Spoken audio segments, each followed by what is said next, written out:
Welcome to the Crooked Stripes Podcast, where your hosts discuss various aspects of lawn care, landscaping, and snow removal. Let these two friendly Canucks help you cultivate a different outlook on the green industry.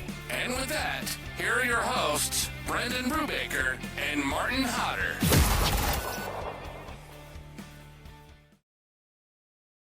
All right, guys, we are back for another episode of the Crooked Stripes. I'm Brandon Brubaker, and I have my co-host Martin Hodder on the other end. Martin, how are you? Good, sir, and yourself? Oh, I'm good, thanks. We got a very special guest today, our first Canadian guest, as a matter of fact. I've been following this guy for a while and met him at the expo and the airport, and we've been staying in contact ever since. So welcome to the show, Phil Vision. Hi, thanks for having me. Funny news, people think that Vision was my last name for like forever until I changed it to Léger on Instagram. My name is Phil Léger, and people are like, "What? Your name is not Vision?" I'm like, "No, that's my company." That's hilarious. That's over another. Every intro so far, he has messed up somebody's last name. Another last name messed up. I'll keep on going. You got 49 left to go. Yeah. Oh, we'll just keep it going. Oh, that's good. Yeah, I saw both of you guys in the airport there. Where was it? Newark? I think it was. Yeah, Newark. Yeah, the New York one. Yeah. And it was hilarious. Like for the rest of that expo in Kentucky, I think it was my first. I think it was your guys' first time too. I didn't even see you guys. I know. No, there was just that many people. It's just like everywhere. Where do you turn around? And you're like, nope, not there. So yeah. That was a fun show. I think you guys touched on that. Fun. Yeah, you guys touched on that one of your episodes, right? But that was a good time.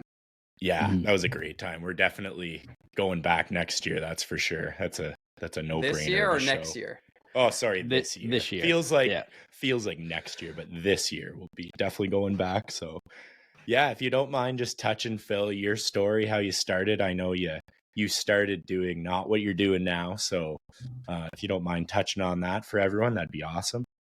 Yeah. So, I mean, I'm 35 years old, and I've been in the green industry. I like to say ever since I'm 12 years old. Started off that my brother and I, a twin brother, we'd walk around the neighborhood cutting grass. So we had little cheap gas mowers, little electric weed whackers, and we'd go around the neighborhood cutting grass and trying to earn a buck. And anywhere where we could walk to, right? We didn't have trucks. We didn't have any other kind of equipment. So we're just kind of sticking in our immediate radius. So we had walked up to 10 minutes sometimes to earn $10. And from there, we just developed this business and we just kept on growing it. Only maybe 10 to 15 homes in the summer, but for like a 12-year-old, that was great. And eventually we learned more about little engines, and we took a small engines mechanic course. Not saying that I paid a lot of attention. My dad still bugs me about that this day. He's like, if you guys were not on your phones, maybe you'll learn something. But yeah, great times, like just learning basic customer service at a very young age and growing up in the green industry. And it's basically, I could say I've been in this my whole life. I feel like I've been in this industry my whole life. Nice. Yeah, that's awesome. Any of you guys cut grass like that young? I definitely didn't. No, I didn't. I don't think I cut my first lawn until I finished. Like when I went and took my degree in this, like in the horticultural program. Oh, really? I never cut grass as a kid. I never really had any interest in it. Yeah, no, I think I was like 20 the first time I cut a lawn.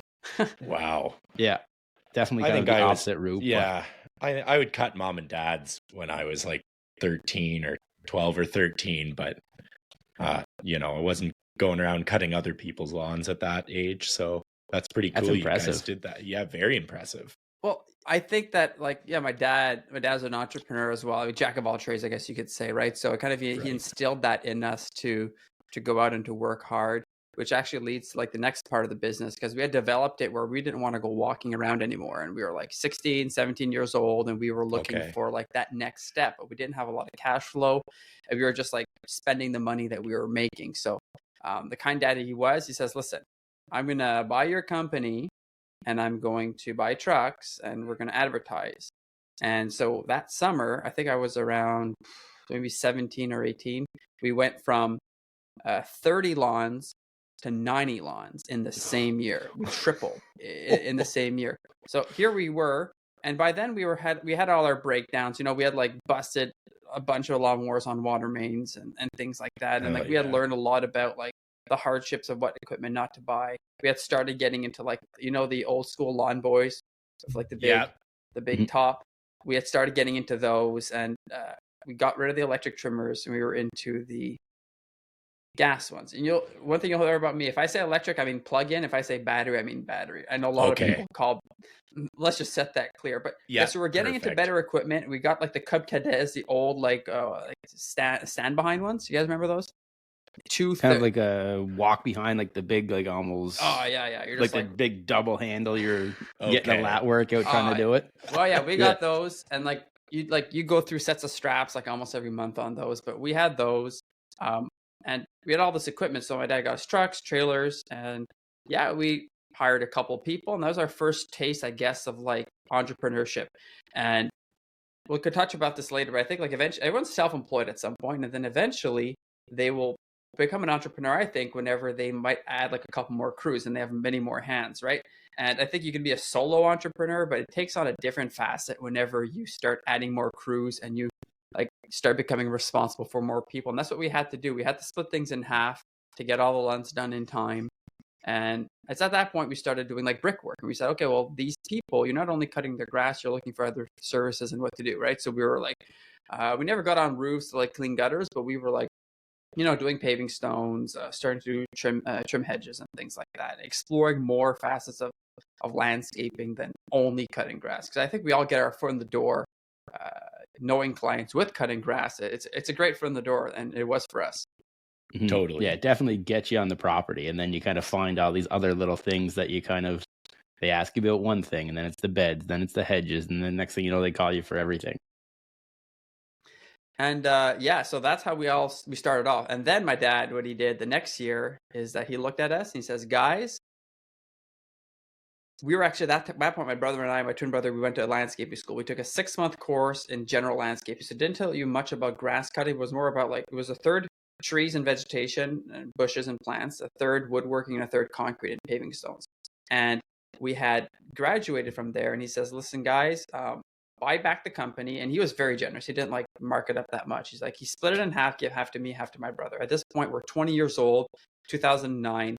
And that's whenever I started Vision Landscaping, which was, in 2009, officially like registering a business at the provincial government and getting all that in order. So we had all this experience working. I think that taught us how to work hard. And now we were finally getting the go of going into business. And interesting enough, people ask us all the time, well, why didn't you go in business with your brother?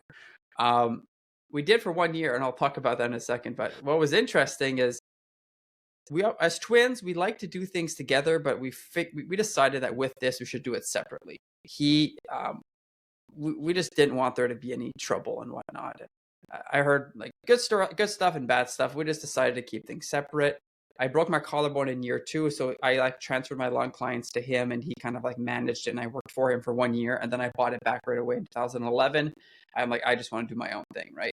I don't want to be working for someone. But that was like one of the big hiccups. Like I actually broke my collarbone in 2010, and I'm there working as a solo entrepreneur. Like, who's going to run my business? Like, my students can't do anything, right? They can't go and do the spring cleanup. So that's why I transferred stuff to him. But that it's pretty important to find some good staff that can help you out. And lucky enough, I had good students to help me on and off in the summer, and I never really had a full-time guy.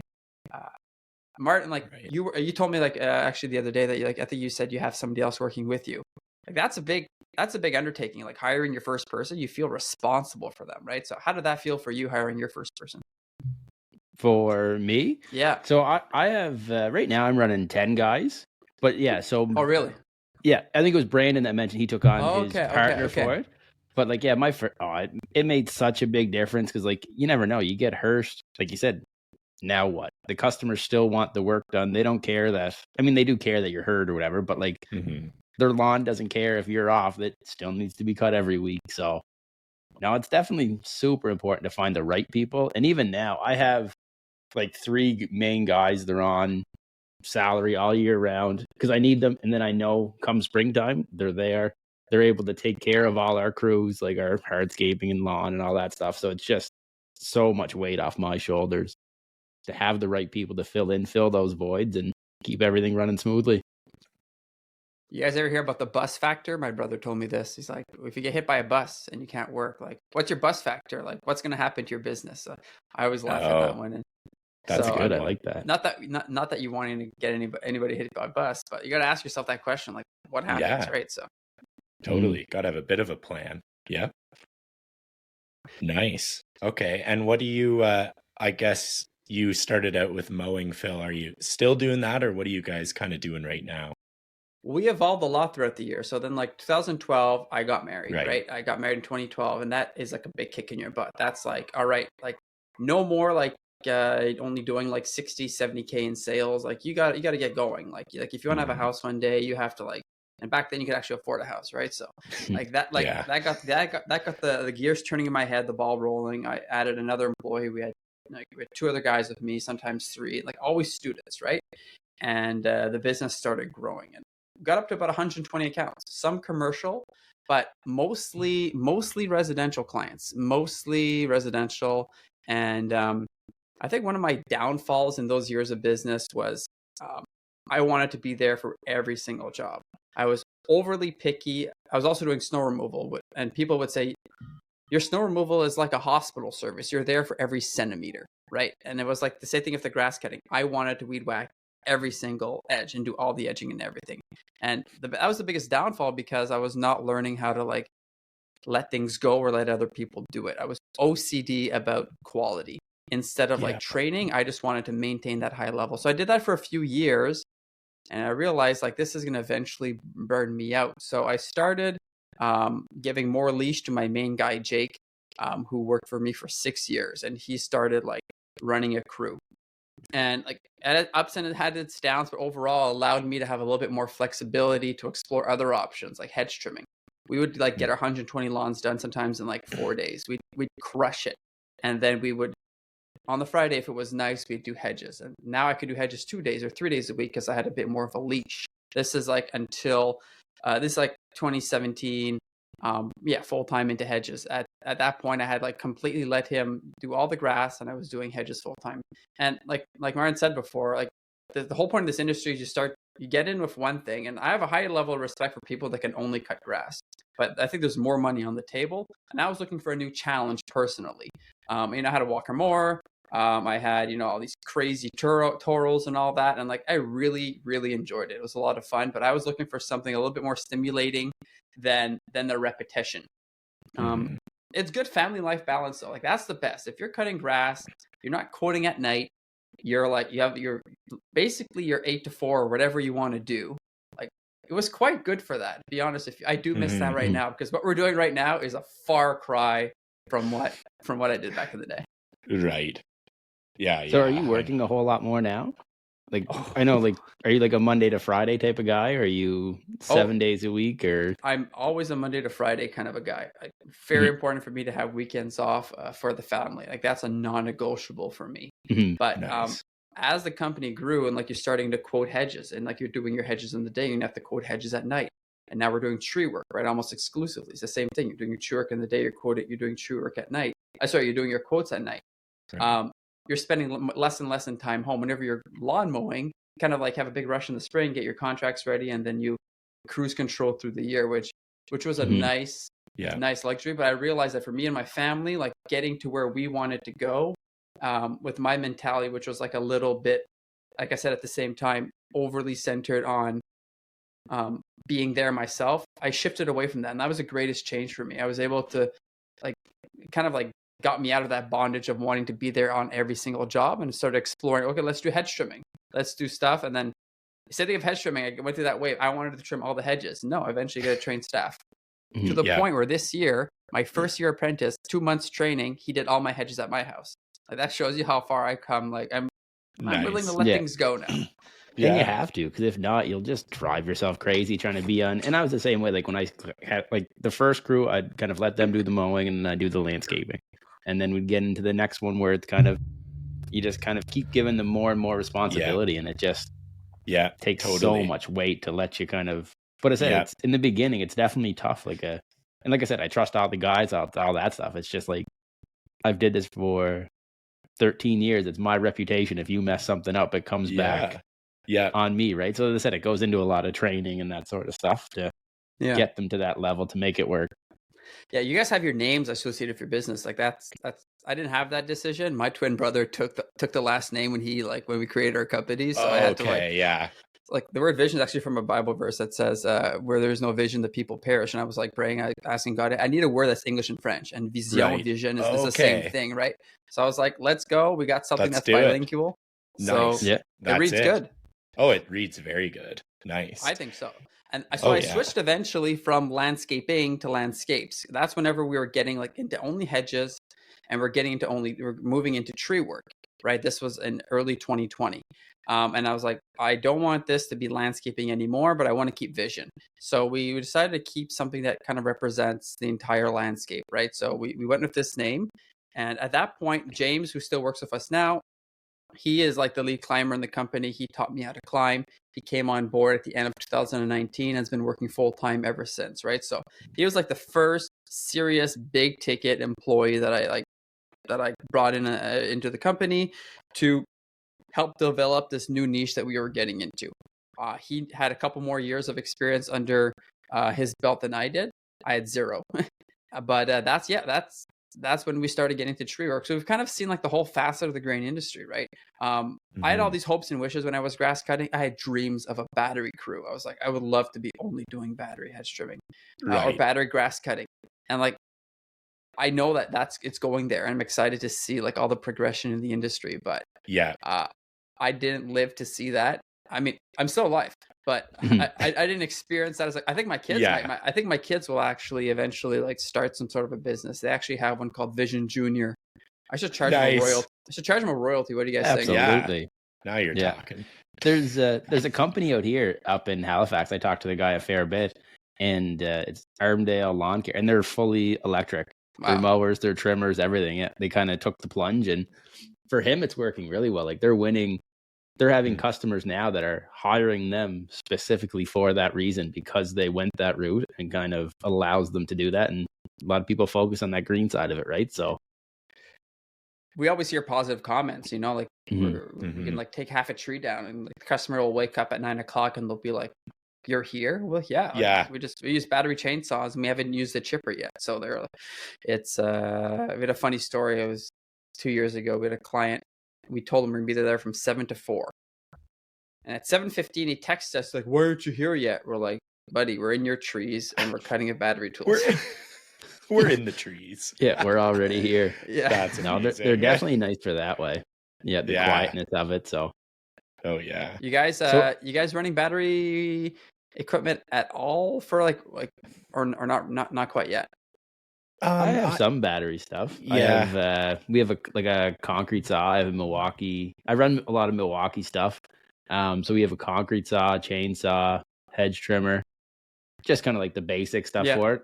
I do like the idea of it. I think I'm going to get into it a bit more just because just the ring when you're running a gas powered hedge trimmer just all day long, it'll drive you crazy.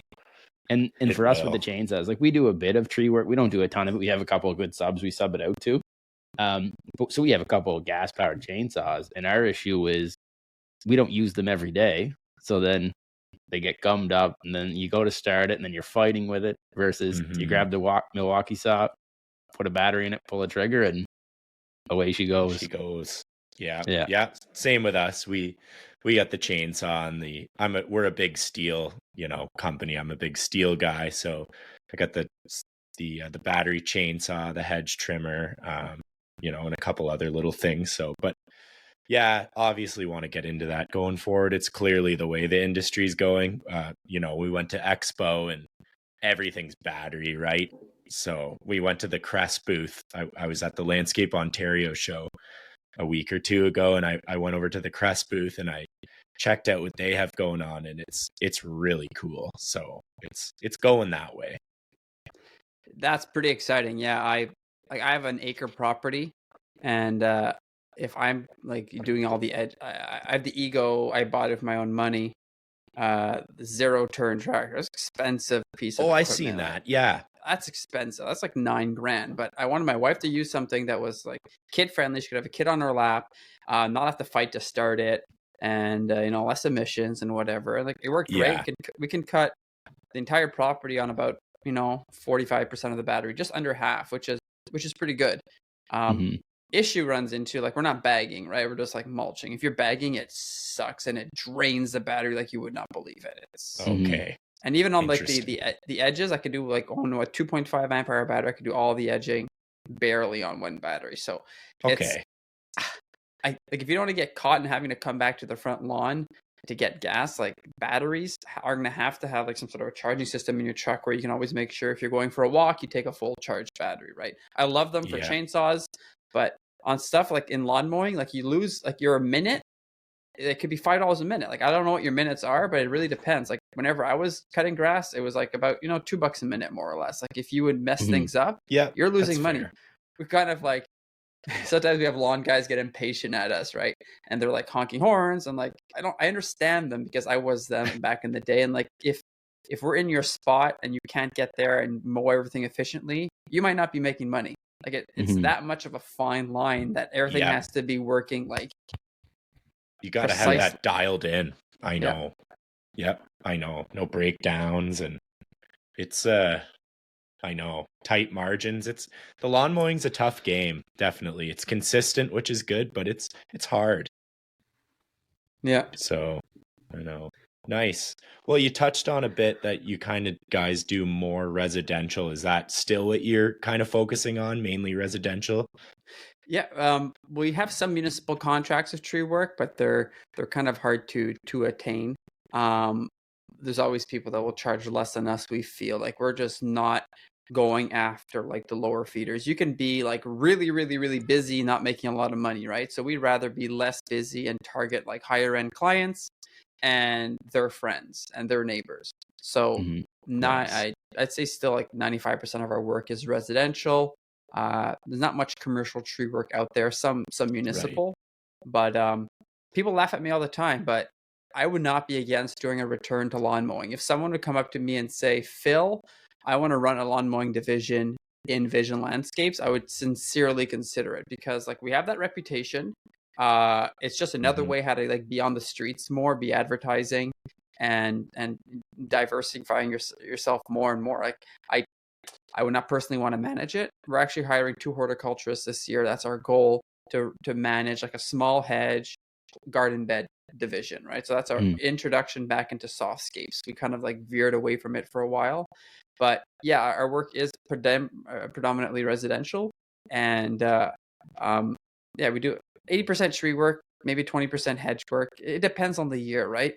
But we want to be very careful if we bring in more services that I don't want to be doing any of it, right? You want to be just managing. No, I know. Yeah, you don't want to be back on the lawnmower again. Wouldn't mind. The walkers are a lot of fun. Oh, I know. Yeah, no, you ran walkers. Yeah, I knew you were a walker guy. I had I think a MC20. I don't know. I forget the letters, but yeah, it was like a 20 horsepower. Right. A lot of fun. Yeah. Oh, they're great machines. I know. We love ours. So, no, that's good. Brandon made me drive it down and equip. I couldn't stand. I couldn't drive the thing to save my life. It was hilarious. He's just putzing around. Real I'm so used to like a double arm 0 turn press or the stand down where just like your 2 hands, and then I'd go to like let go to go back, and I'm like, no, this ain't for me. I'd rather push mow than run that thing. Oh, we'll get you on one up here in the summer. Yeah, when I come up in April or whatever. Yeah. Oh, it's one of the only mowers you can like drink coffee and still drive. Just saying. Yeah, good point. Yeah. Stand on one hand in the middle. Yeah, that works too. Yeah. Oh, that's good. Nice. So the hedges you do, they're mostly like bigger, kind of full, like, because we have stuff here, like we have stuff that are like 3 to 4 feet, and we have other stuff that might be 7 or 8. Like, are you mostly like large scale hedges and stuff? That's what happened here, and like where we live in like the West Island of Montreal, in the 70s, like 55 years ago, 70s and 80s, a lot of people planted varieties of cedar hedges, right? Either Thuya occidentalis or Thuya nigra. Mostly Thuya occidentalis, which is like at that point like a taller and wider growing hedge for privacy, right? So a lot of these hedges today, we're getting into them. They're 40, 50 years old. They're mature and they're monsters. If they're not controlled, they're 15 to 20 feet high, and they can be that wide as well. So having the lift is a great help to be able to reach and to do things safely. That was what piqued my introduction to tree work, because it was 2019 in the summer before I had met James, and I was there standing on the top rung of my 16-foot ladder, and I was like, this is dumb. I should have a harness. So I bought a roofer's harness and a rope and a helmet. I only wore the helmet. I never touched the harness. It's still inside its sealed box, and the rope too. And at that time I didn't really know too much about arborist knots. So here I was, knowing that I should be doing things safer, because we were attacking the biggest hedges in the around, right? And doing so, I'd say pretty dangerously. It's a miracle that I'm probably still here. But we started, after that, James joined the business. We started climbing. We'd climb inside the hedges. It was a bit different of harnesses and ropes.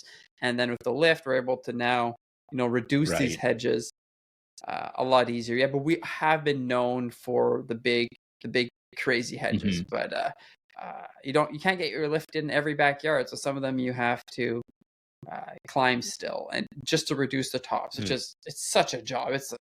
It's the hardest, most annoying job in the world. You get all scratched up. And do you guys have a lot of cedar? Okay. You have a lot of cedar out in Nova Scotia? No. Toward Halifax stuff has a bit, but out where I'm out in Cape Breton, and we have very little. The salt air just kills everything out here. Yeah, it makes it tough. No kidding. They don't take too long to be turning orange and making a mess. Getting real crispy. Yeah.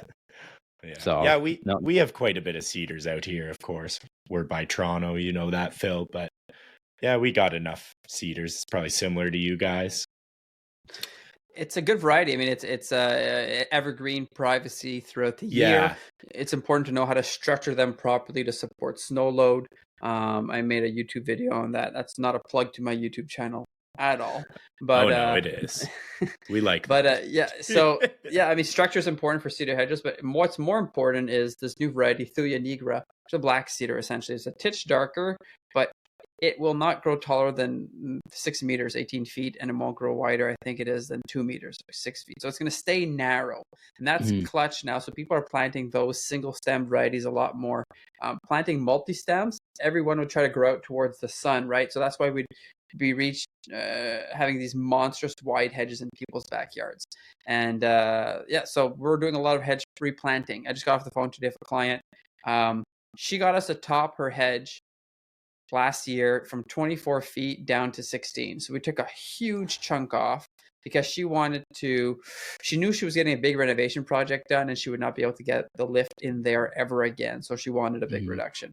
Okay. 2 months later, she ripped out the whole hedge, and we're like, she's like, I want you to replant one now that's more narrow. So we spent so much time doing the reduction, and now she did, but that's fine. And we're very happy to help her out. And we're gonna be planting 13 footers in the spring. So that'll be May. That'll be a very big job. I think those trees are going to be probably close to 800 pounds each. We're going to probably get a crane just to lift them in and drop them into the holes. It's going to be it's between a 50 and 75K job. It's a pretty sizable job. Wow. Okay. That'll be good. Sounds like a YouTube video's on the way. Yeah. Get a drone. I have a bad history of crashing drones, but we'll try to keep it in the air for this one. Yeah. I've been there before. Yeah. No, that's good. Piloting. Nice. Yeah, I had a drone back in the day. I ran it right into the willow tree at mom and dad's, smashed on the asphalt. Yeah. This is not a toy. No. Now there's go ahead. Yeah. I got a question. So when you go back to your lift there, are you talking about a man lift, or are you talking about that little truck, the mini truck you have with the liftable bed on the back of it? Oh, we got to talk about that. I see that all your time on your Instagram. Every time I go to it, and I'm like, that thing is wicked. It is pinned on the top of my profile because it's one of my better videos. But that little Japanese mini truck, so they're called K trucks, and in Quebec we're allowed importing them once they're 25 years old. So in Ontario it's 15. I don't know what it is out of Nova Scotia, but every province has different regulations because you import them as an antique. So my truck's 25 years old, and It's a rare model that's not only a dumper, but it's also a scissor lift. And I was like, ding, ding, ding, this is going to be amazing.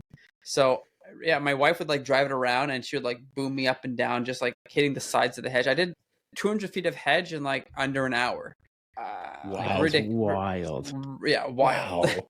Tell my shoulders that, but that's not what I call the lift. Is our easy lift, which is our $250,000 Italian spider lift, right? Like that thing, the tracks, they can retract to 36 inches. We can get into almost any backyard, and we need like I think around a 14 by 19 foot deployment pad area, and from there we can reach 87 feet up and 48 feet out. So if we get into the middle of a yard, we can oftentimes do the hedges around all sides, which is pretty convenient. Handy. So that's what I call the lift.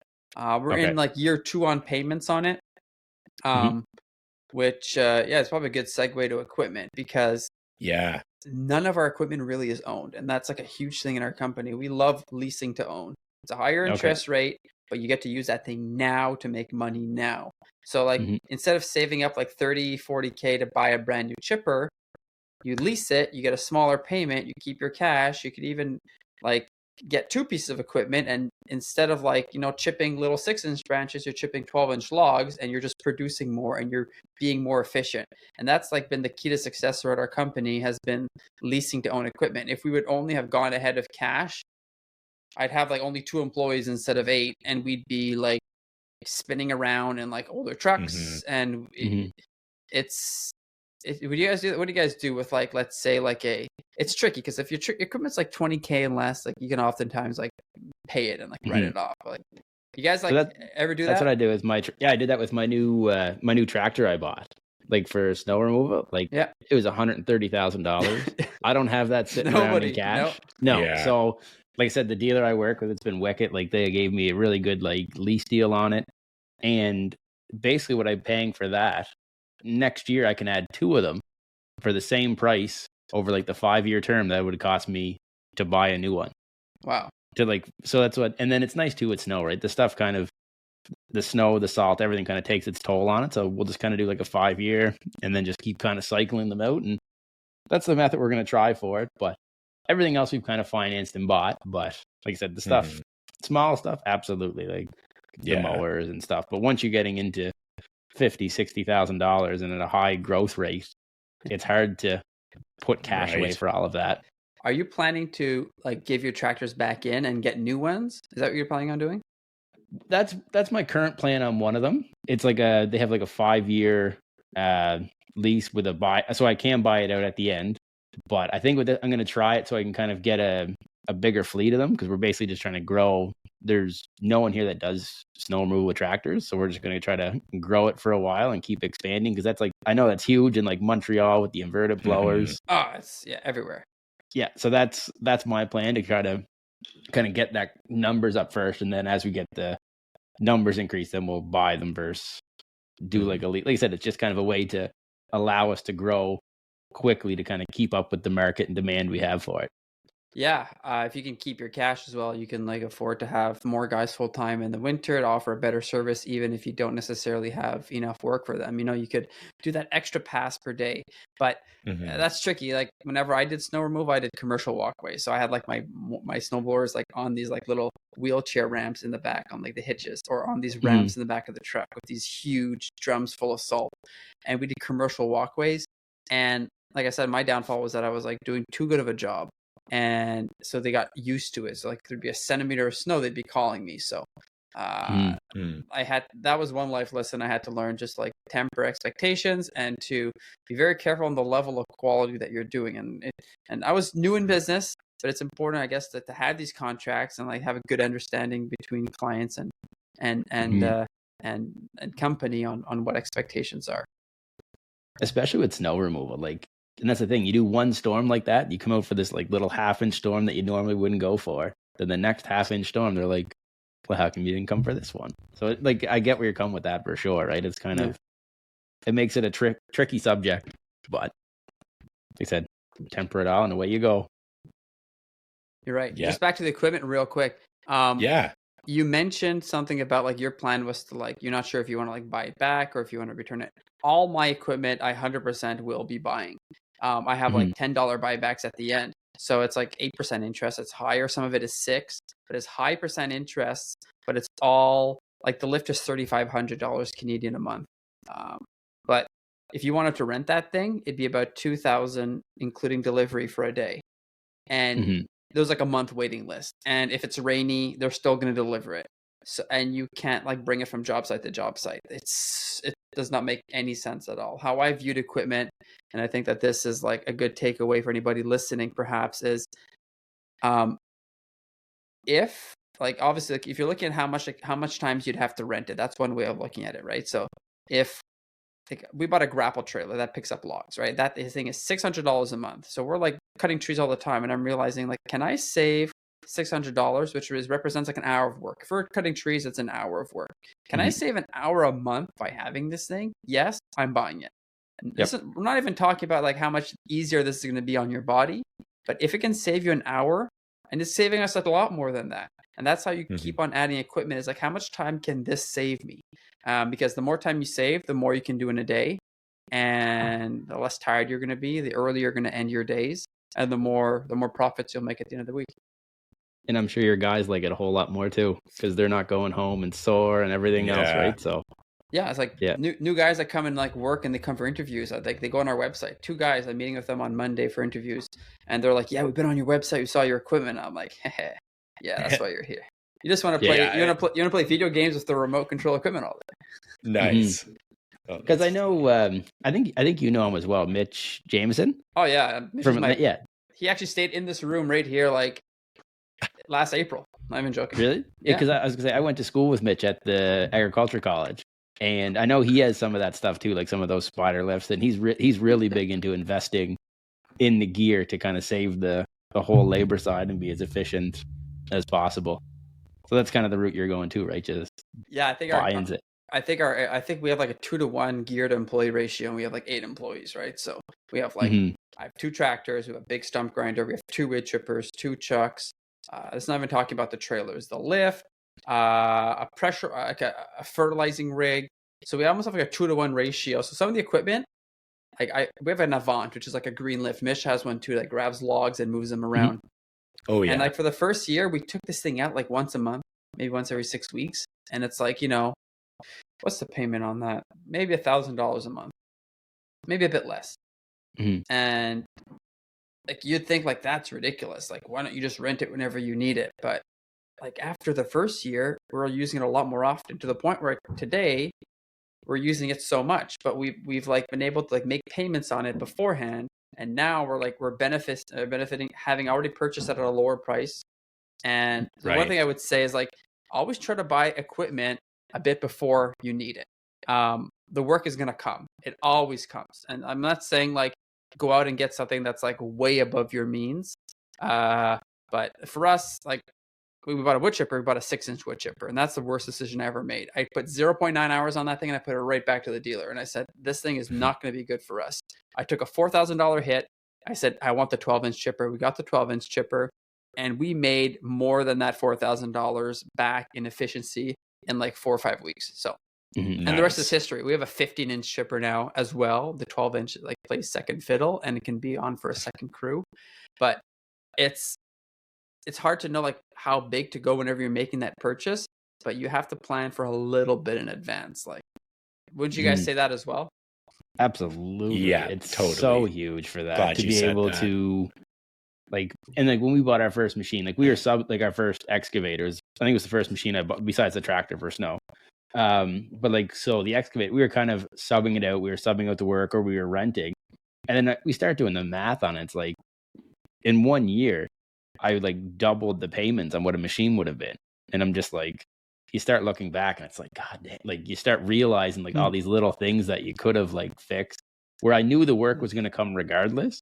Because like we were going in that direction. We were getting those calls. We were growing that way. We just didn't take the plunge at first. And now it's like the opposite. It's just like, I think I'd make that work and I'll figure it out and pull the trigger.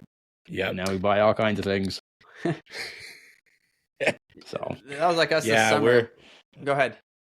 Yeah, sorry. We're I guess for us, we just started getting into the construction side of things. So kind of we did do the renting thing this year, but we didn't have have a lot of that kind of work. We still did a lot of lawn maintenance and bed maintenance. So, but this year I'm definitely looking at getting one of those, like Martin, you have that Kubota track loader. Yeah, that thing that's on my wish list for this year. Yeah, I think we're going to pull the trigger on that in the spring, because that's going to help us be so much more efficient, right? So, and people look at you like you're crazy. So that's like a little diesel wheelbarrow. Yeah, it'll take like a half yard material at a time, and like people thought I was crazy spending 14 grand on a wheelbarrow, but I'm like, it eliminates 3 to 4 laborers of hauling material around. Like, we made our money back on that in no time at all, just with like our savings on labor, efficiency, everything, right? And it fits on the front of a trailer with the excavator. You pair the two of them up, and it's a tough combo to beat for moving material. Cause we do a lot of residential for like our landscaping and stuff. Yeah. So we're going in through a 3-foot gate, and that thing will drive through it, no problem. Get it in, and the boys aren't dead at the end of the day from pushing wheelbarrows up a hill full of topsoil. And I think that's the shift, guys. Like the old school mentality towards like the new school mentality. Like my dad taught us, like, unfortunately, the opposite. Like, work hard. And I think that I respect him a lot. Like having taught us how to like work hard with your hands, no matter how long it takes. You do it with the equipment you have. But like the shift and like what we can see online and through social media and like through these podcasts, for example, and YouTube, they were able to explore other people, hear their experiences, and learn, like what we're just talking about today. Getting that little piece of equipment that people might say does not make sense. It's your decision. Like, you're running your own business. They're not running it for you. You make that decision, and you live and you die by it, right? But only you know. No one knows your company more than you do. And if you think it's a good call, you bring that in. And like I said, you're already making money on it. And the new generation, unfortunately, does not want to work too hard. And or at all. I don't need yeah, exactly. But I think we can attract a lot of people from different industries with equipment. Like, I'm advertising for for people that want to come and work. It doesn't have to be a tree guy who has experience. It could be like, there was one guy who's applying as a project manager. He's been a project manager his whole life, and now he wants to get into tree work, and he sees we have good equipment. I know for a fact that if he would go and work for some other Joe Blow who doesn't have like a lift, who doesn't have like this fancy equipment, they have to like lift logs. My guy Cam that works with me, he did like manual, physical tree work labor. Like, that's how they would get the wood into the trucks. Is like cut it and put it over your shoulder. Shows up here, and he's like, "Wow, this is not a joke, but you know what I'm saying." Yeah, feels like a joke to him. Yeah. So do you find that obviously gives you a huge advantage when you're hiring, kind of able to give yourself a bit of the kind of the cream of the crop, because they know they're getting that top-notch gear and they're not picking up, like you said, picking up logs by hand? Because I'm sure we've all done that, and I don't want to do it no more. Yeah, I think it's attractive. I think it's definitely attractive for people that are looking around for a company. And unfortunately, I think a lot of the industry into tree work as well is a little bit further behind the game. So a lot of people might not even how can I say that, they won't even know that this is out there. They're going to be like, either if you're working for somebody who's 40 or 50 years old, they're not on social media, they're not learning, they're probably stuck in their own ways. Unfortunately, we witness this all the time. They have bad work practices as well. So they're not only like making life for you more dangerous, but they are you're just like a number. They just need to make their money, and they just need to have a helper. At Team Vision, I call it Team Vision because we're a team. We just want to come together. We want everybody to be able to trim a hedge, climb a tree, and do everything. Like, we want jacks up. We want Swiss Army knives throughout the whole company, and for equipment operation as well. So I do think it's an attractive thing. I'm not an employee. I'm the boss. So you'd have to ask my guys, but I would want to work for my company. You'd ask yourself the question as a boss, like, totally. Would you want to work for yourself? Yeah, it's a way to look at it, and then you realize, right? You can kind of, if I wouldn't want to work for me, why would somebody else? Yeah. Well, exactly. And I know you're big on, like, you're obviously, you said with everybody kind of being able to do everything. So are you providing training for all those employees?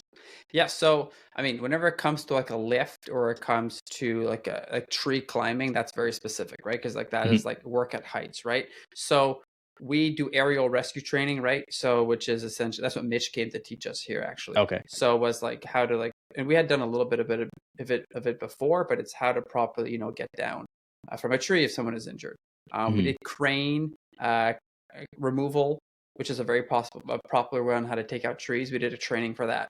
Whenever it comes to tree work, you can go and do a course, which is a physical course that will teach you how to do it. I personally think you can probably learn more on the job if you have a good mentor. James, who's in our company, is a fantastic mentor, right?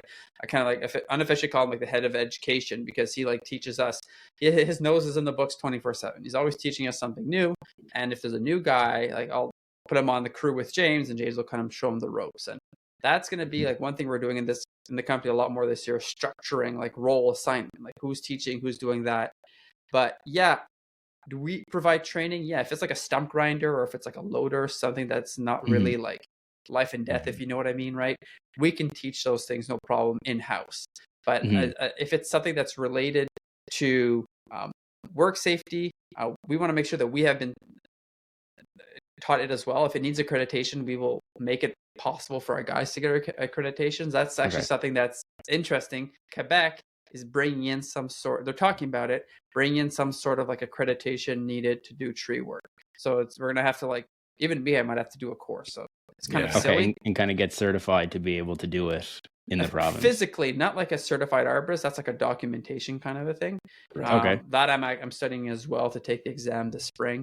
You don't have to be a certified arborist currently to be able to do tree work, but it's something that I've always wanted to do, and it's something the government might eventually require, right? So I'm just going to start pushing it and kind of get ahead of the game if you can do it now instead of when it's crunch time.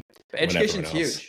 Education's huge. Like in tree work, I find like it's never ending. You're learning more about diseases. You're learning more about ways how to save and preserve trees. And I find like instead of grass cutting, you're learning about different fertilizers. You're learning about different things you can do to try to ultimately perfect your service and attract more clients and offer more. And I think that it's even in the hardscaping, like you, Martin, like you have to be able to keep up with new products. And that's what these trade shows are fantastic for. And you mentioned like a sprayer do you do that for like trees as well, like the spraying side of it and stuff? What's actually interesting is that our lift actually is plumbed with electrical and like a water out, so we could spray trees like from the top of our bucket if we wanted to. We haven't yet, but that's a nice feature. We have some like a manual backpack sprayer, so we'll spray like neem oil or dormancy oil on magnolia trees if there's like scale on them.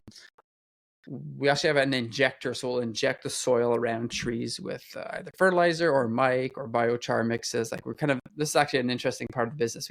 We're like developing these mixes in-house and like experimenting and documenting how the trees react to them. And it's nothing that's dangerous.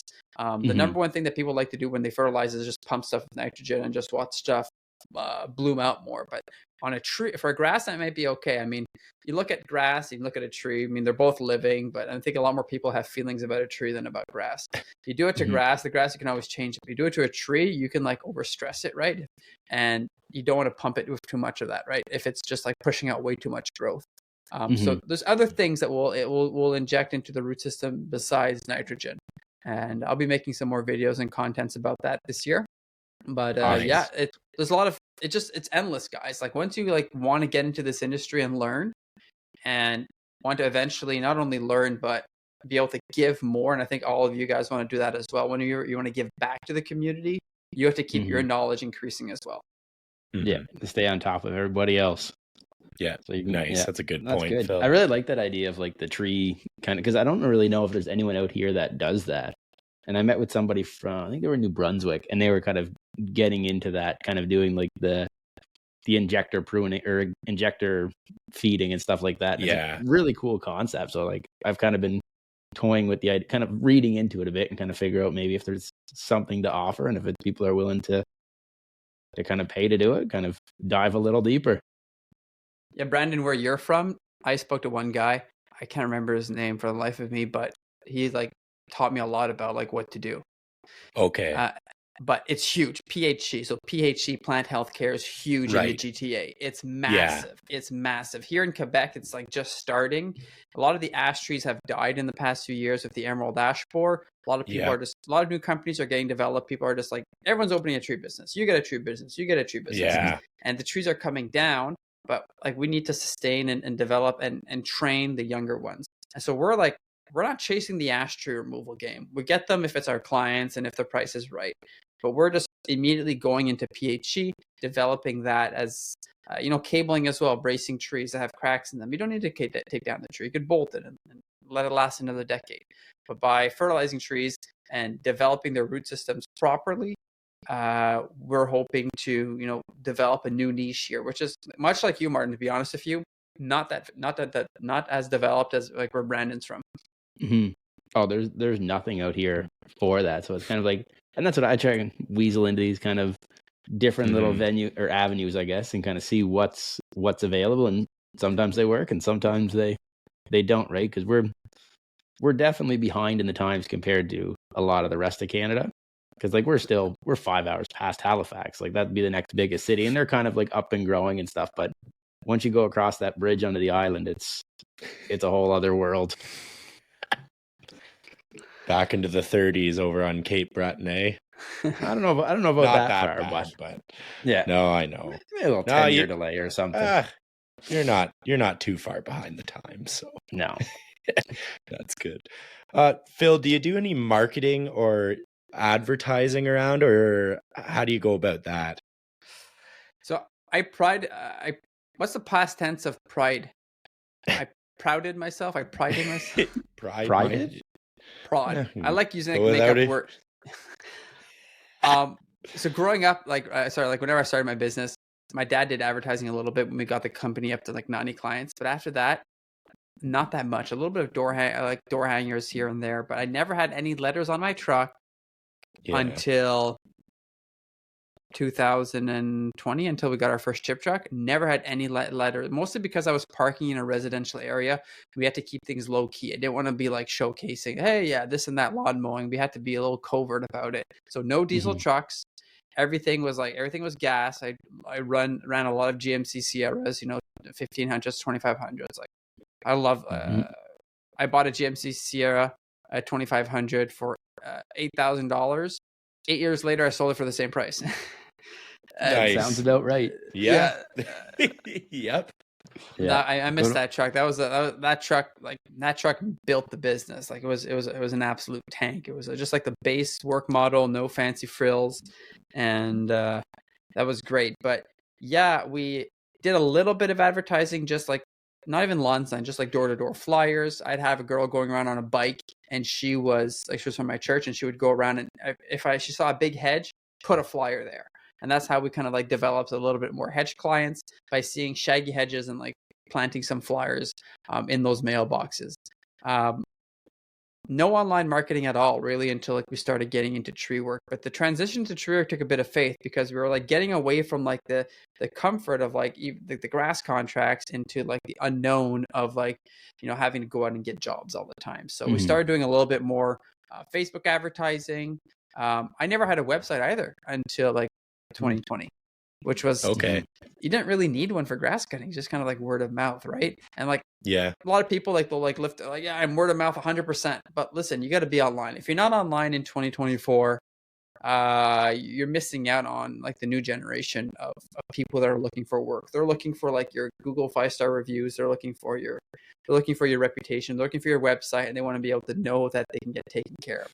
So we do a bit of advertising right now. SEO every month, like $750. I pay $750. My website designing company kind of goes through stuff and like re-adds new pages in the back end, blog posts and whatnot. Google ads and lawn signs. But with social media is great. I mean, like even through my Instagram, we get jobs. You guys get jobs through your Instagrams as well? Yeah, Martin gets a lot of jobs. I get a fair bit, because like we're probably one of the only companies out here that really do social media. So if you look it up in Sydney, and like we had a huge job. We were there for 12 weeks this summer on a job that we picked up through Instagram. Wow. Because we have a lot of people move, like after COVID, we had a lot of people moving from Ontario and stuff to here. People just kind of packed, because like houses are cheap and everything, so it's easy for them to sell a house there, buy a house cash here, and live a pretty comfortable life. So people would look on social media, and we were pretty much the top one to come up every time. Like, and then we had a lot of luck too with like our spring services. Like if we were doing aerating and all that stuff, we post a video, and we might have 3 to 4 people message us and say, "What are you doing? What does it do for my lawn? And can you give me a quote on it? And that'd be a couple days a week. We would have that. So we've had really good luck. And I'm kind of similar to you. Like before like 2020, I don't think we spent any money on marketing. It was all kind of word of mouth. We just kind of grinded it out that way. But since then, like as we get more people and the workflow needs to kind of keep coming, we obviously have to spend a little money to kind of keep a bit more work steadily flowing in versus just kind of relying on all our existing customers. But yeah, we do Google ads, maybe a little Facebook marketing, and that's pretty much it. Mm-hmm. Yeah. Stevie? Yeah. We get a few jobs from Instagram, but definitely not what Martin gets. I'm really glad you touched on SEO on your website, Phil, because that's so important to keep your website at number one for Google. Google's always, scanning your website to seeing if you're updating stuff. And by doing that, you're just totally on it. So it seems like a big cost, but I think it totally comes back to you. Yeah. To be honest with you, like I don't know if I have total faith in the guy who's doing it right now. Yeah.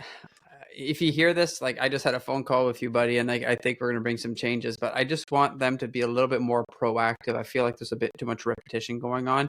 And like I was watching some YouTube videos, and like the guy who I've been working with him for a few years, so I'm sure he would take it. But I was watching some YouTube videos on SEO creation. People are saying, you have to like avoid anything that's like repetition. You have to try to be unique. People are trying to, if they're coming to your website, they don't want to see anything that, if they're seeing a random blog post and clicking on it, they want to see something that's unique and not too repetitive. So I think anything is better than nothing at this point.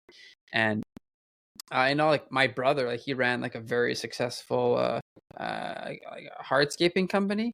And so his hardscaping company, at some point, I think they were doing like 10% advertising. So if you're doing like, $1 million or $2 million in sales per year, like you have to crank that lever. Like if 10% of your money, if you can crank that lever and put in advertising money and get sales, they're doing like mostly paving, sealing, right? So like they're cleaning Unistone and just gutting the joints and resanding and releveling and sealing. Mm-hmm. And that's almost all that they do.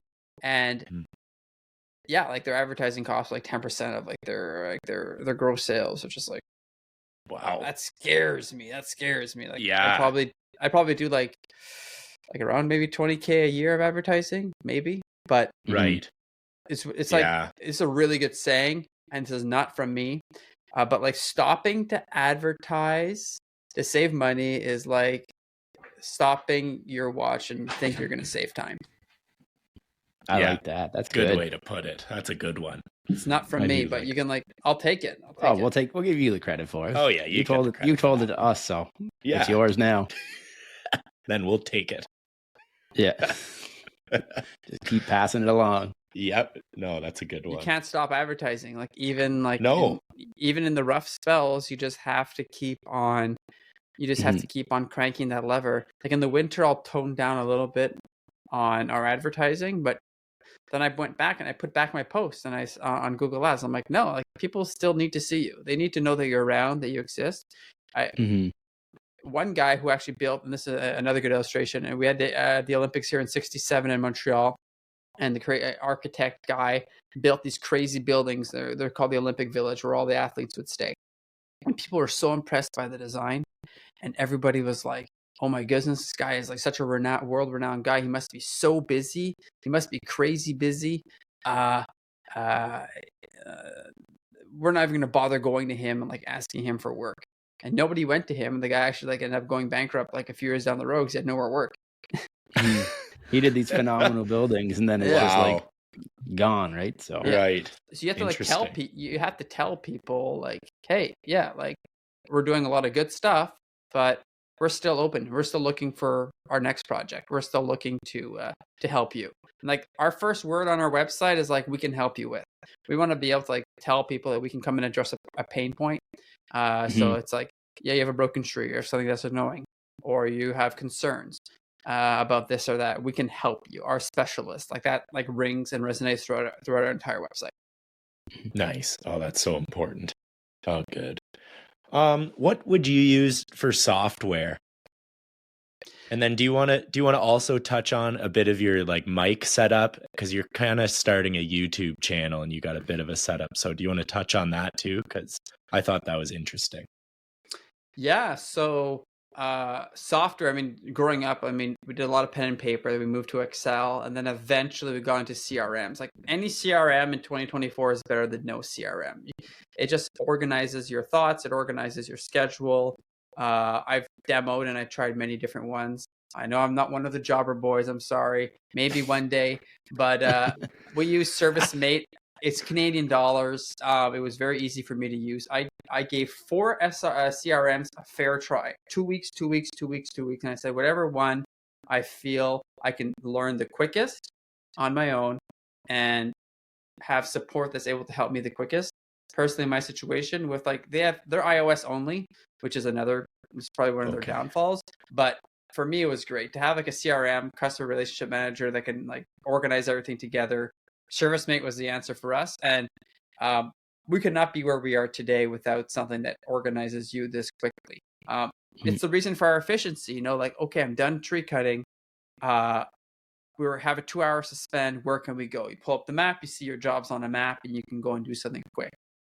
You can't like run through that mentally if everything's like on an Excel sheet. You need to use and leverage modern technology for your efficiency. And we have, and people are scared. Oh, it's $100 a month. You kidding me, dude? Like this thing is making you like thousands. You guys are both on Jobber, right? I think. Yeah. Both Jobber use it.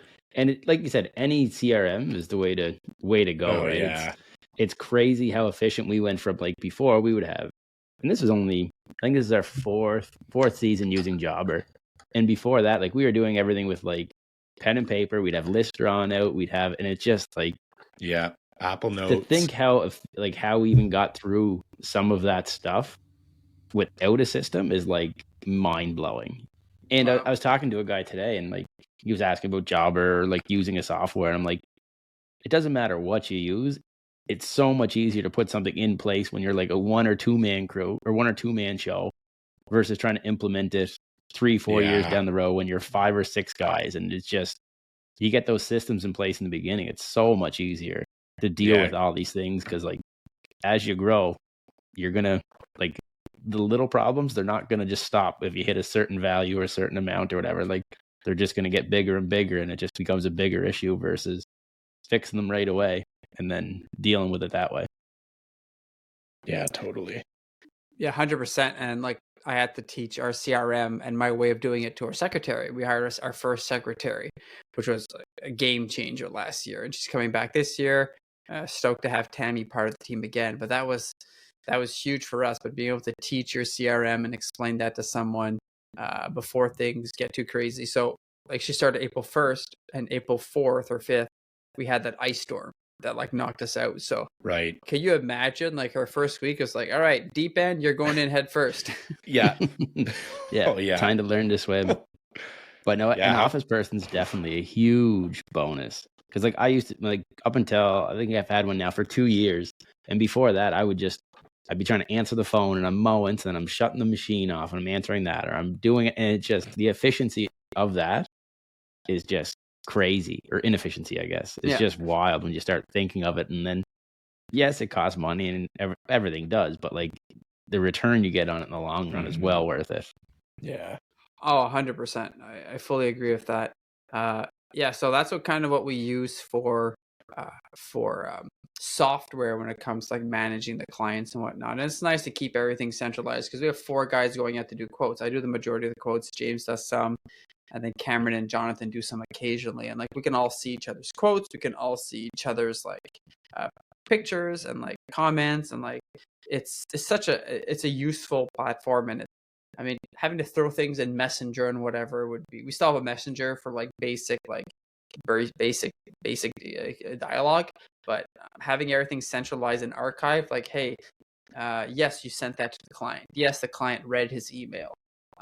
Or opened it. Like all this kind of stuff is huge for a company that kind of wants to go to the next level. But you have to start it whenever you're small. You can't just think. It's like we said about equipment. You have to like implement stuff and purchase things and get things going before you'll be needing it full time. And like people are oftentimes they can't see that next step, but I think like that next step often comes with like a piece of equipment or once again, like an employee, right? I would take my employees over equipment any single day, but maybe they wouldn't work for me if I didn't have the equipment. So it all goes hand in hand. Nice, bit of both. Cool. Yeah, my camera setup real quick. So it's basic Sony ZV-E10. It's like $1,000. I bought a $500 lens. It's the Sigma 16 millimeter 1.4. If any of you know photography, that's like a pretty low aperture lens, which blurs out the background really well and gives a crisp image. I got a Rode microphone over here, kind of like a fancy setup here of like brackets behind my desk that are able to like place the camera properly, and the microphone here as well. So this has been something I've always wanted to do, to like be able to offer better visual quality experiences to people that are watching my content. My wife kind of said, "Oh, why aren't you on Instagram?" Like in 2018, I was like, "Oh." I was like, "Oh, I have all these videos I should post." I was posting them on Facebook, and they were like going nowhere. So I should check out Instagram. And that was like the heyday of Instagram. That was fun whenever it was just like you'd post a picture and people actually interact on your pictures. And now, like, unless you're showing skin and dancing, people don't want to watch your stuff. But I started off like doing basic Instagram, and I kind of developed like an audience here of industry professionals, like in the grass cutting industry, in the hedge trimming industry, in the topiary industry, tree industry now as well, like worldwide. And it's been fun learning experience and interactions, and to be able to give back as well, and to teach an up and coming generation, you need to have good equipment. You can film stuff on your phone, but it's not very expensive to get set up with some good stuff. So I already had the camera. I just had to buy the lens and the mic and the stands. But yeah, I'm much like you guys. I'm dropping a vlog. When do you guys do your video? It's every Friday it goes out? No, they go out Tuesday, but we're gonna try to do like lives on Friday. So if people have kind of like questions and that sort of stuff, kind of come on and just kind of talk about whatever, just kind of hang out and see what happens from there. That's fun. Yeah. So I'm dropping video every Friday. I already have mine scheduled to leave tomorrow, drop out tomorrow morning. So 5 a.m. Eastern, Fail Vision on YouTube, go watch it. But beautiful. That's my challenge for this year, but I wanted to be intentional with it. So that's why I bought this equipment. And I'm like an ex-photographer. That's actually how my wife and I met, was like, we had like both a passion for photography as well. So it's kind of like fun to rekindle it and to get her behind the lens as well. And in front of it as well too. She's a bit more shy than I am. But we've seen fun. Some, you guys are doing some funny reels on Instagram. Martin and I were talking about that before. So that's good. You clean your house like I do with the leaf blower and just blow it all away. That it's funny. Like, I personally thought that was gonna be a funny reel too, and a lot of people think, but like your reels and content, they don't go crazy as you think they would anymore. You post that like 5 years ago, reels didn't even exist, but stuff would like go a lot crazy. Like, I feel like a lot of stuff is like tempered on social media depending on like a myriad of factors, but I don't really do it for like followers anymore. You do it just like, I think it's funny, and if anybody can enjoy it. I think we can offer like entertainment content. We can also offer educational content, and like a lot of YouTube channels are one or the other. I don't care. I'm just doing my own thing. I'm doing both, right? Nice. And you can think you're entertaining, but a vlog, whether you like it or not, I got 1,000 people watch my vlog. They're not watching it for education. They're going to watch it, for entertainment. So if people want to be entertained, I'll keep on doing a vlog. But I know that education is the way to go. I think that like much in this discussion today, there's many points that can be elaborated on. My videos are not going to be like, flashy and crazy. I don't have, frankly, time to edit too much. But if I can put out a few videos here and there and help out the community with my over 15 years of experience, let's do it. Yeah, absolutely. Nice. Oh, that's awesome, man. Well, let's get into maybe some future plans or goals for Vision Landscapes and for your YouTube channel that you just started. So for the company, one of our big things this year is to systemize things a lot more. We've kind of been like flying by the seat of our pants in the past few years, like adding a ton of equipment. this is probably one of the only years where we don't really have to buy anything. I know I always say this, but I promise you there's no truck blueprints being sent into builders. There's no, you can look at my my Google history. There's no like crazy stuff being researched. So we kind of want to keep our equipment, but we have a big change in personnel. We have at least 3 guys not coming back. 3 of like our 3 of our ground men likely are not coming back this year. 1 guy moved, 1 guy just got another job, and 1 guy also just got another job, and for various reasons, right? If they would want to work, I would absolutely love to have them all here, but we have to hire more personnel, so there'll be a shift in training. There'll be a shift in like structuring as well, like role assignment. Like, okay, you're a shop manager, you're doing this, I'm doing this. We talked about quotes before and like work-life balance, and I'm going a lot less out to quote at night. I'm doing a lot more quoting during the day in between jobs, because the crews are able to go out and still get the volume of work done that we need to during the day without me being there, which is huge. That is like, it's like the biggest weight off your shoulder, knowing that you can go out and focus on work, getting work for your guys, instead of always having to be there every single day. So we have really responsible leaders, but we want to like structure. So 2024 is the year of structure at Vision. I want to document everything as well. We talked about like procedures, like, hey, Phil, do you train your guys? Well, yes. But even before that, like, who trains them? So we want to have all this stuff like properly identified and like, okay, you're responsible to train.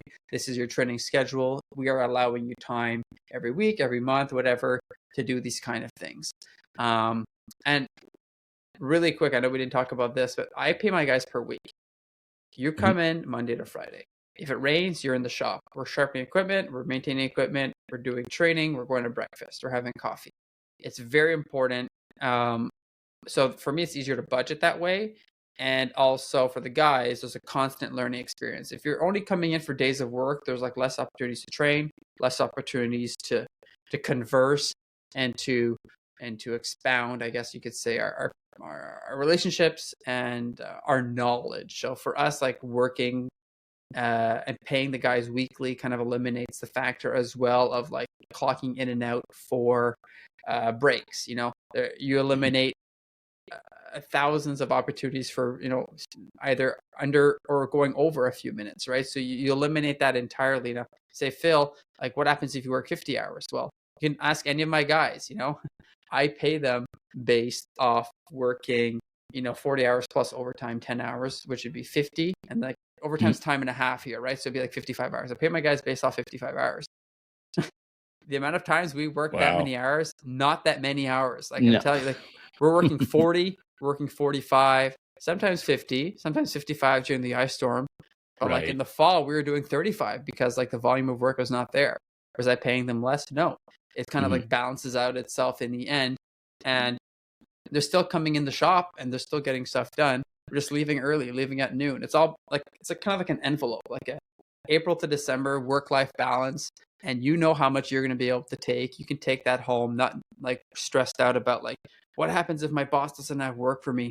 And I know I'm talking a lot, but yeah, what happens if my boss doesn't have work for me? And like, am I gonna be able to pay my mortgage? No, like, you know how much is coming in. Nice. I do the same thing with I have like some of my summer students there. A lot of those are because they're just kind of like, some of them aren't running full time. They don't want full time. Like they're probably sitting around like 35 to 45 hours. Like there's enough for them. And rain days, same thing. They're in the shop. They're doing, or we kind of have a list of stuff that we can kind of do on those rain days, whether it's clean up the yard, dump runs, whatever. And then my 3 main guys, like they're the same. They're a set pay from January 1st to December 31st, all year round, all winter. They're there. And it makes it easy to keep good guys and girls coming back year after year. You don't have to worry about training new people.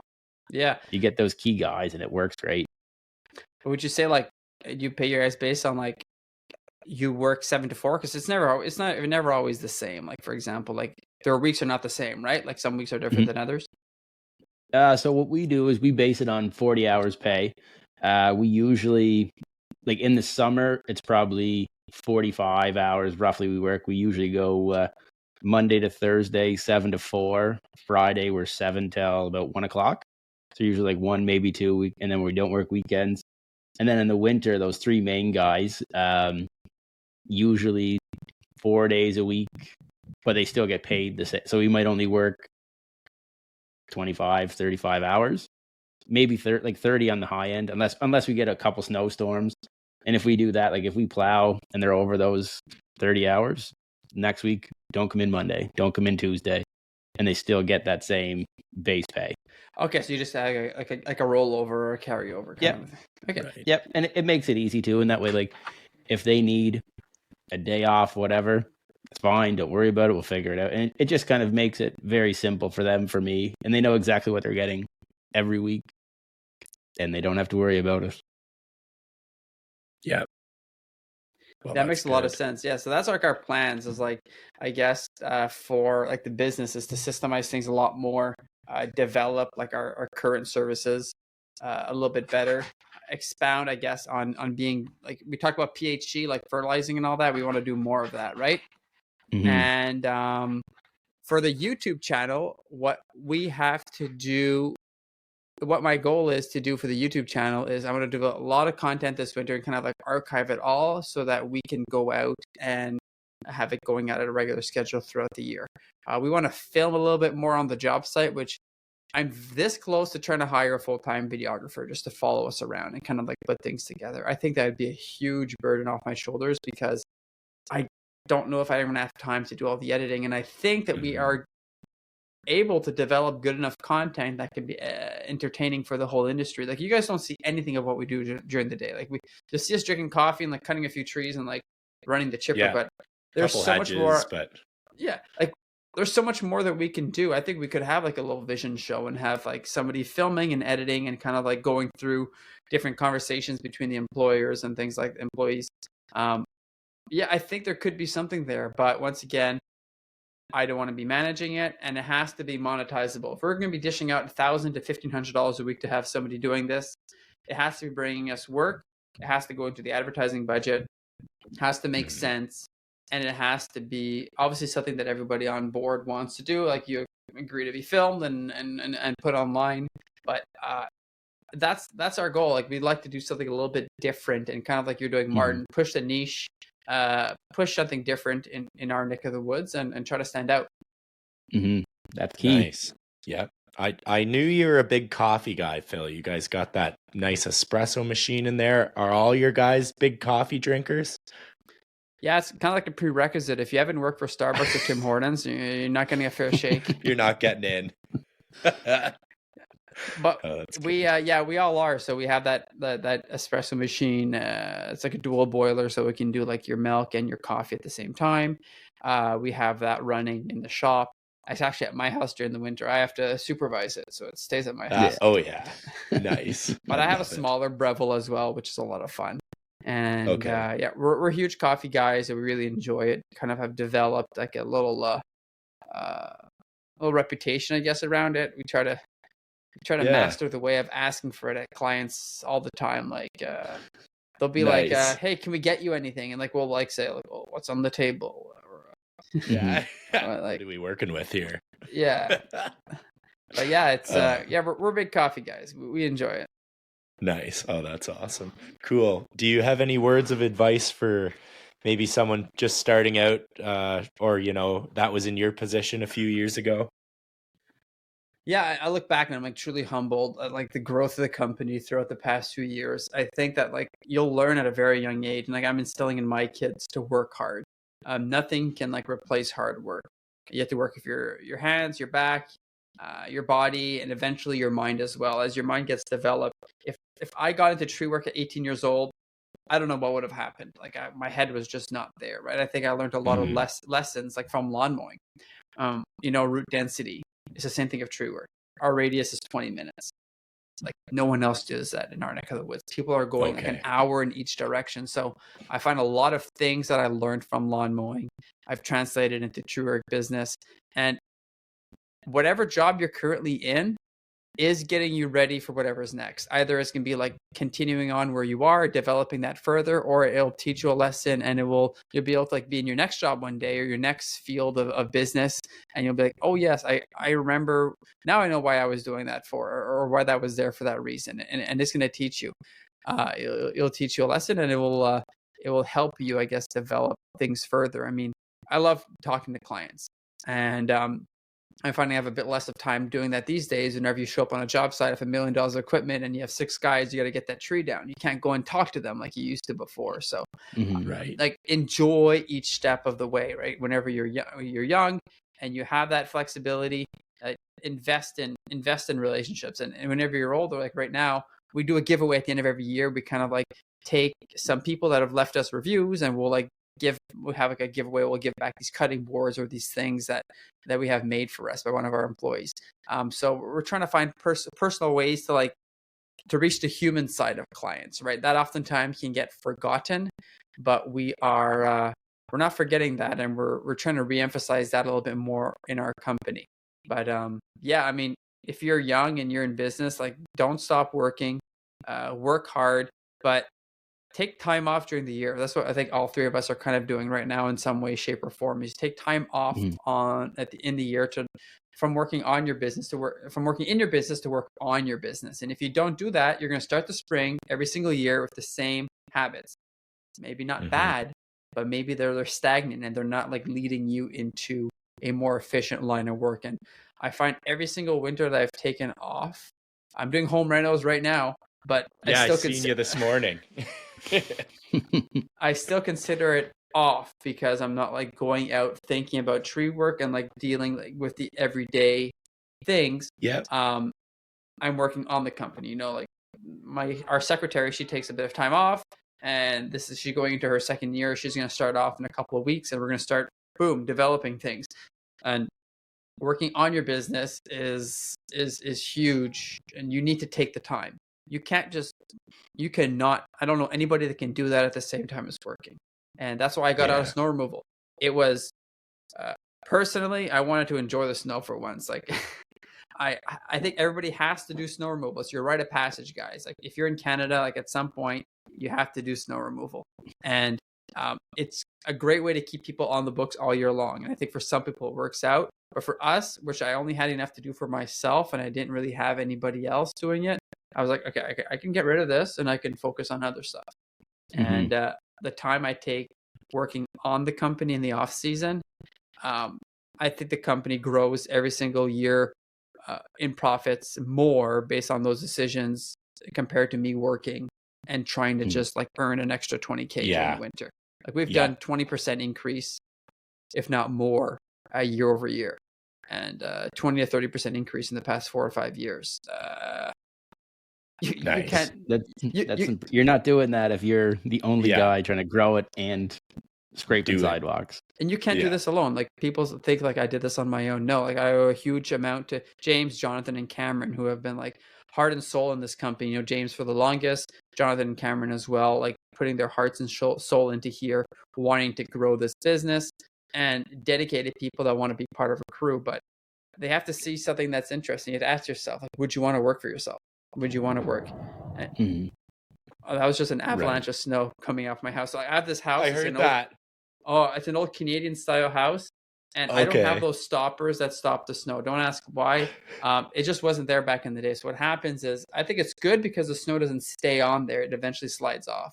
But I tell my kids all the time, and I'm looking, no one's out there, but like, don't stay near the end of the roof whenever the temperature is like around 0 degrees, because like, it just comes down quick.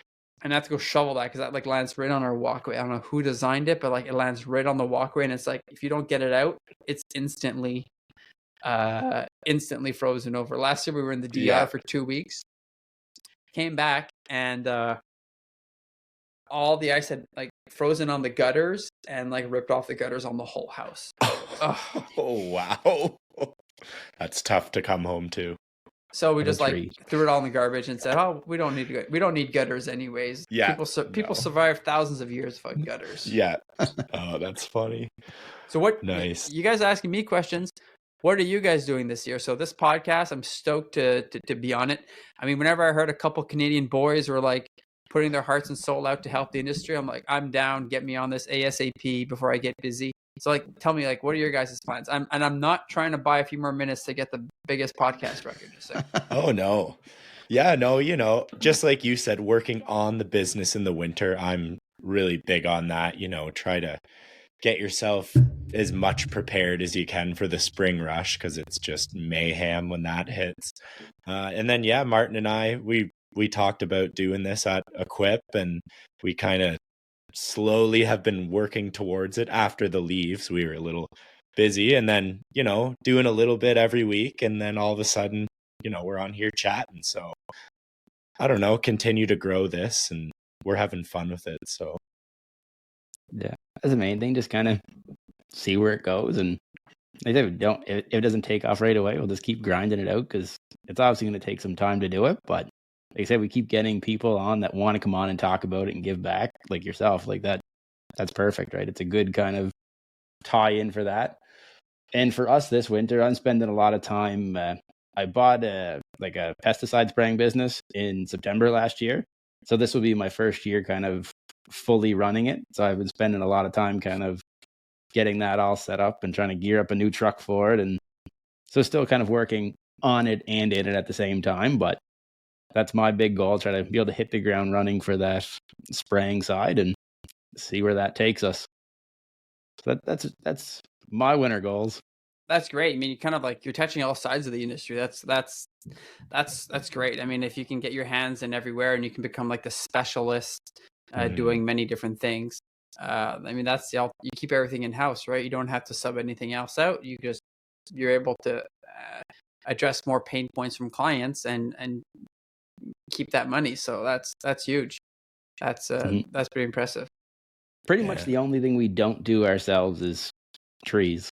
That's one of the only things I never really kind of dabbled in. And like, I have a good relationship with the two like main tree guys here.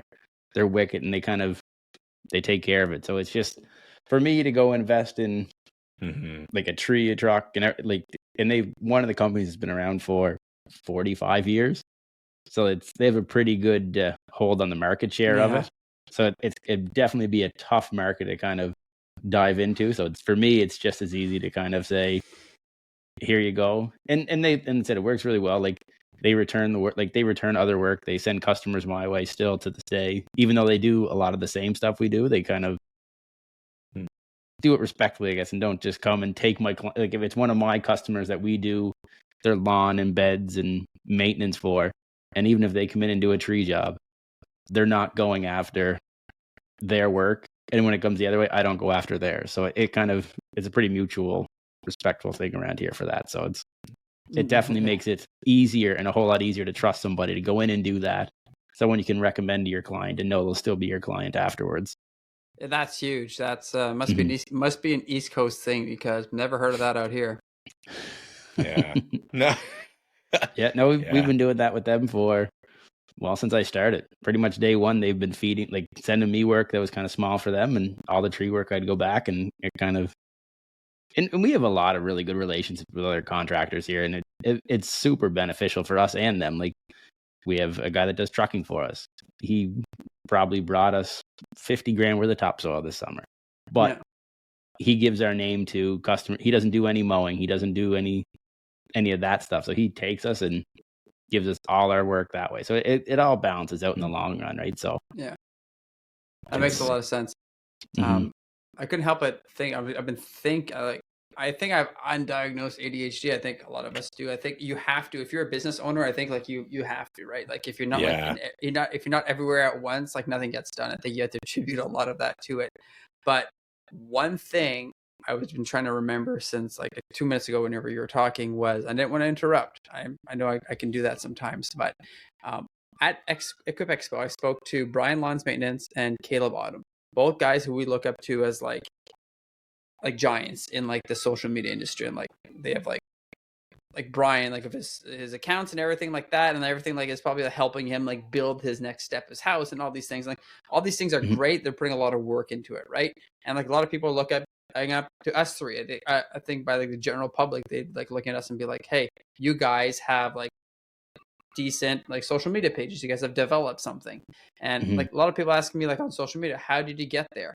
Or like, what's your plan in the future? And Caleb and Brian, I both told them about this YouTube plan, and they asked me one question right away. They're like, what's your why? What's your why? And I was like, ooh, what is my why? And I didn't really know. And I think it's important to have one, but eventually. Whenever you want to get started, you don't have to overthink it. You just have to get going, get the ball rolling. But what is your why? What is our why in doing this? Like your podcast, you guys will probably develop probably in a few weeks or maybe in a couple months, you'll probably understand a little bit more. Hey, why are we doing this? And for me, like to do my YouTube, I really want to be able to help people out. I want to be able to give back to the community, give back to the industry. And if it's mildly entertaining, then so be it. Like that's not my obviously main goal, but I want to be able to give back in a different way. And from there, and that'll show forth in your content. If you're doing it for money, you look at some people on YouTube, they're doing it only to like get more views and get more money and get more commission. It's less authentic, right? I think people in this day and age are looking for authenticity, and I see that in you guys. And I've been speaking a lot more to Brandon than with you, Martin, but honestly, great chatting with you guys here as well. And it's been a lot of fun to be on this podcast, and I'm very stoked to see where this is going to go. Oh, no, it's been awesome having you on. Like I said, yeah, we've talked a few times, kind of met in New York and stuff, but no, like I'll definitely be in touch, and I'll probably pick your brain on some of that plant health and tree fertilizing and all that stuff, and see where that takes me. And no, it was great. It was a great conversation. Like I said, an hour and a half. It goes by pretty quick once you start kind of talking. You get a couple of guys that are in the industry and like kind of giving back. It's always a good time. Yeah, a lot of value in this conversation, that's for sure. You have a lot of knowledge, Phil, so thanks for telling everyone about that. Where can everyone find you? YouTube, Instagram, where are y'all on? Well, apparently my last name is Vision, so yeah, I know. That's my bad. So Phil.Vision, actually, like Phil.Vision.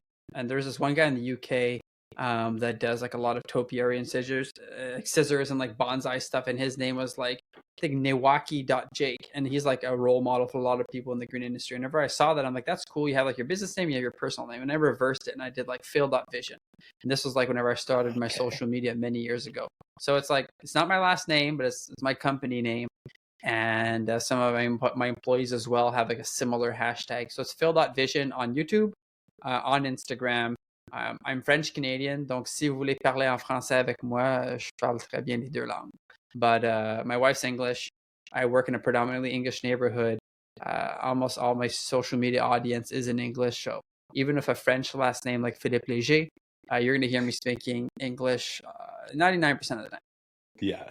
I don't mind the odd French post you throw out there. It goes right over my head, but anyhow. Don't know how much I paid attention in French class, eh? Oh, that's good. No, awesome. Thanks for coming on, Phil, again. We really appreciate it. Guys, if you subscribe, like the podcast, we would really appreciate it too. That helps us keep doing our thing. So thanks again, Phil, for coming on. That was a great chat, and we'll have to have you on in the future. Yeah, well, thanks for having me. And thanks, guys, and we'll keep in touch. See you around the airports. Yeah, beautiful. We'll see you at the airport see you for later. this year. All right. Talk to you guys. See ya. We want to thank you for listening to the Crooked Stripes podcast.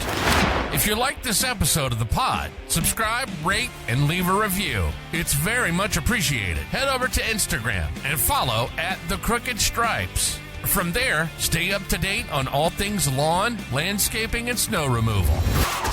Don't forget to join us next week for another episode of The Crooked Stripes. Thanks again for listening.